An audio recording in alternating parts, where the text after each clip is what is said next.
नमस्कार दोस्तों। आज के वीडियो में मैं जो लेके आया हूँ वो है income tax. Income tax normally कहा जाता है कि इनकम पर लगने वाला टैक्स। इट मीन्स जिस व्यक्ति को इनकम होती है टैक्स उसी से लिया जाता है। लेकिन आज का जो टॉपिक है वो इस प्रकार का टॉपिक है कि अगर उस व्यक्ति की इनकम नहीं है, कोई अन्य व्यक्ति की इनकम है, तब भी उसकी इनकम में शामिल कर लिया जाएगा। इट मीन्स मैं आज टॉपिक की बात कर रहा हूँ क्लबिंग ऑफ इनकम और डीम्ड इनकम। आय को मिला लेना या फिर आय मानी गए आय। इसी प्रकार से हम देखते हैं कि जब अन्य व्यक्ति या व्यक्तियों की इनकम को टैक्स असेसी की इनकम में क्लब कर लिया जाता है, मिला लिया जाता है, तब उसको हम बोलते हैं क्लब ऑफ इनकम। इसी प्रकार से कुछ ऐसी इनकम होती हैं जो प्रत्यक्ष रूप से टैक्स असेसी की, करदाता की नहीं होती है, लेकिन हम उनको आय मान करके उस करदाता की आय में शामिल कर लेते हैं। इस प्रकार से इनकम टैक्स एक्ट में कुछ ऐसे प्रोविजंस दिए हैं जो सेक्शन 60 से लेके 69 तक आपको दे के रखे हुए हैं। उसमें ऐसी व्यवस्था है कि कुछ ऐसी इनकम जो करदाता की नहीं है फिर भी करदाता की आय में क्लब कर ली जाएंगी, शामिल कर ली जाएगी। इसमें पहली इनकम होती है transfer of income without transfer of assets. It means income, आय का हम अगर ट्रांसफ़र कर दें लेकिन उस संपत्ति का अगर हमने हस्तांतरण नहीं किया है, तो ये सेक्शन 60 धारा 60 में बताया गया है कि इस प्रकार की इनकम जिसने ये इनकम ट्रांसफ़र की है, ये इनकम उसी की मानी जाएगी। एज एग्जाम्पल के तौर पर सपोज मिस्टर मोहन अपने मकान का किराया अपने छोटे भाई सोहन को लेने का अधिकार दे देते हैं, लेकिन उसका स्वामित्व किसके पास है? मोहन के पास ही है। इस स्थिति में सोहन को प्राप्त किराया मोहन की आय में ही शामिल किया जाएगा, क्लब किया जाएगा। इसी को बोलते हैं क्लबिंग ऑफ इनकम। इसी प्रकार से दूसरा एग्जाम्पल अगर हम लें, जैसे रिवोकेबल ट्रांसफ़र ऑफ एसेट्स, ये सेक्शन 61 में आता है। इट मीन्स संपत्ति का खंडनीय हस्तांतरण। जब भी संपत्ति आपको ट्रांसफ़र की जाती है तो उसका हम खंडन कर सकें। जैसे एग्जाम्पल के तौर पर रामचंद्र ने अपना मकान लक्ष्मण को 5 वर्ष के लिए उसके नाम कर दिया, और इस बीच में रेंट प्राप्त करने का अधिकार भी किसके पास हो गया? लक्ष्मण के पास हो गया है। तो ऐसी इनकम रामचंद्र की इनकम में क्लब की जाएगी, शामिल की जाएगी, ना कि लक्ष्मण की इनकम में, क्योंकि यहाँ पर 5 साल के बाद वापस रामचंद्र के द्वारा मकान ले लिया जाएगा। कुछ अपवाद होते हैं, उस कंडीशंस में ये जो इनकम होगी वो ट्रांसफरर की नहीं, ट्रांसफरी की मानी जाती है। मतलब जिसको ये संपत्ति ट्रांसफ़र की गई है, ये आय भी उसी की होगी, और ट्रांसफरर या हस्तांतरण कर्ता के इनकम में शामिल नहीं की जाएगी। जिसमें पहला होता है, यदि किसी संपत्ति को, किसी एसेट्स को किसी ट्रस्ट द्वारा ट्रांसफ़र किया जाता है और यह ट्रांसफ़र लाभ पाने वाले के जीवन पर्यंत अखंडनीय हो, नॉट रिवोकेबल हो, उसके पूरे जीवन में एक खंडनीय नहीं है, तो ऐसी इनकम, ऐसी संपत्ति से आय उसी व्यक्ति की मानी जाएगी जिसको ट्रांसफ़र या जिस ट्रस्ट को ट्रांसफ़र की गई है। दूसरा होता है, ऐसी एसेट्स का ट्रांसफ़र किसी व्यक्ति को अगर किया जाता है और ऐसा ट्रांसफरी जीवन काल में अखंडनीय अगर है, नॉट रिवोकेबल है, तो ये इनकम जिसको ट्रांसफ़र की गई है उसी की मानी जाएगी। तीसरी कंडीशन होती है, अगर ट्रांसफ़र 1 अप्रैल 1961 से पहले किया गया है और ये 6 वर्ष, कम से कम 6 वर्ष के लिए अगर नॉट रिवोकेबल है, तब भी इसको ये ट्रांसफ़र की जाती है, इनकम उसी की होगी, ट्रांसफरर की नहीं।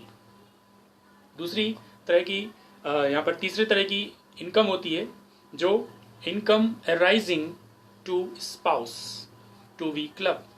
जैसे जीवन साथी की जो आय होती है वो क्लब कर ली जाती है। जैसे जीवन साथी से मतलब ये है कि अगर जीवन साथी से हमारा मीनिंग ये होता है कि अगर वो पुरुष करदाता है तो उसकी पत्नी, और अगर पत्नी करदाता है स्त्री करदाता है तो उसके पति को उसका जीवन साथी कहा जाता है, स्पाउस कहा जाता है।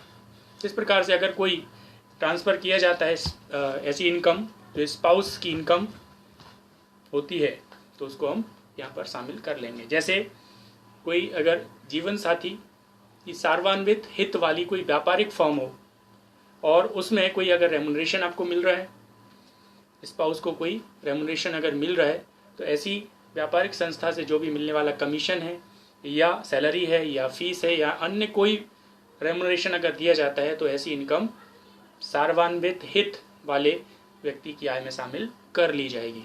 ये सार्वन्वित क्या होता है?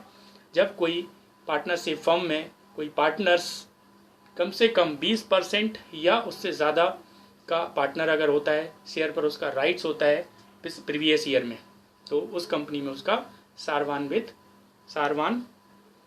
कहा जाता है। इस प्रकार के व्यक्ति की फर्म में अगर कोई उसका स्पाउस नौकरी करता है या उसको पेमेंट किया जाता है, जैसे एग्जांपल के तौर पर हम देखते हैं यहाँ पर कि एक फर्म में श्री राघव साझेदार हैं, पार्टनर्स हैं, और वो फर्म में 30% प्रॉफिट के लिए पार्टनर हैं। और यहाँ पर जो भी फर्म से श्रीमती राघव को एक पर मंथ 3000 रुपीज़ पेमेंट किया जाता है और श्रीमती राघव भी उस फर्म में सहयोग करती हैं उनके कार्यों में। तो इस प्रकार की जो सैलरी होगी वो श्री राघव की इनकम में क्लब कर दी जाएगी, क्योंकि यहाँ पर श्रीमती राघव के पास कोई ऐसा टेक्निकल डिप्लोमा नहीं है, कोई ऐसी योग्यता नहीं है जिसके आधार पर उनको पेमेंट किया जाए। तो सिर्फ सार्वन्वित हित होने के कारण की पत्नी को ये पेमेंट किया जा रहा है। तो इस प्रकार की इनकम जो श्रीमती राघव को दी जा रही है वो श्री राघव की इनकम में क्लब कर ली जाएगी, शामिल कर ली जाएगी। इसी प्रकार से अगर कोई जीवन साथी के नाम से कोई संपत्ति ट्रांसफ़र कर दी जाए, है ना, बिना कोई प्रतिफल के, कोई कंसिडरेशन लिए बिना, तो सेक्शन 64 सब क्लोज 1 में आती है। यदि कोई व्यक्ति अपनी कोई संपत्ति अपने जीवन साथी को बिना पर्याप्त प्रतिफल के अगर हस्तांतरित कर देता है तो ट्रांसफरर जीवन साथी की आय में ही उसको क्लब कर लिया जाएगा, शामिल कर लिया जाएगा। एग्जाम्पल, अगर श्री राघव ने 1 जनवरी 2013 को ग्रेसिम इंडस्ट्रीज़ के 2000 शेयर्स को श्रीमती राघव के नाम ट्रांसफ़र कर दिया और कुछ भी अमाउंट नहीं लिया, और इन शेयर्स पर प्रीवियस ईयर 2018-19 में 1 मई 2018 को कंपनी के द्वारा 8000 रुपये इंटरेस्ट दिया जाता है इन डिवेंचर्स पर, तो ये श्रीमती राघव को जो इंटरेस्ट दिया जा रहा है वो इंटरेस्ट की जो इनकम है श्री राघव की इनकम में शामिल कर ली जाएगी। लेकिन यहाँ पर कुछ एक्सेप्शंस होते हैं, उस कंडीशंस में ये इनकम ट्रांसफरर की इनकम में इंक्लूड नहीं किया जाएगी। यदि एसेट्स का ट्रांसफ़र पर्याप्त प्रतिफल के बदले किया, अगर उसके बदले कुछ पर्याप्त कंसिडरेशन लिया गया है तो इस प्रकार की इनकम उसी की होगी जिसको ये ट्रांसफ़र किया गया है। और यदि संपत्ति का ट्रांसफ़र पति और पत्नी अलग रहने के समझौते के बदले अगर किया गया है तब भी ये इनकम जिसको हो रही है उसी की इनकम में शामिल की जाएगी, ट्रांसफर की इनकम में शामिल नहीं होगी। इस प्रकार से हमने देखा कि अगर स्पाउस की कोई इनकम होती है तो उसके जीवन साथी की इनकम में इंक्लूड कर ली जाती है।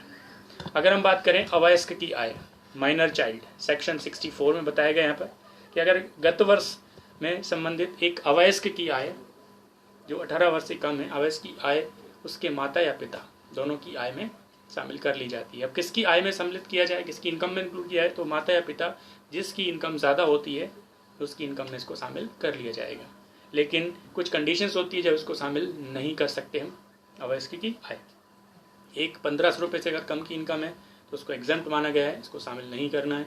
दूसरा, अगर कोई विकलांग है, मंदबुद्धि है और इस प्रकार से उसकी माता पिता की आय में उसकी इनकम शामिल नहीं की जाएगी।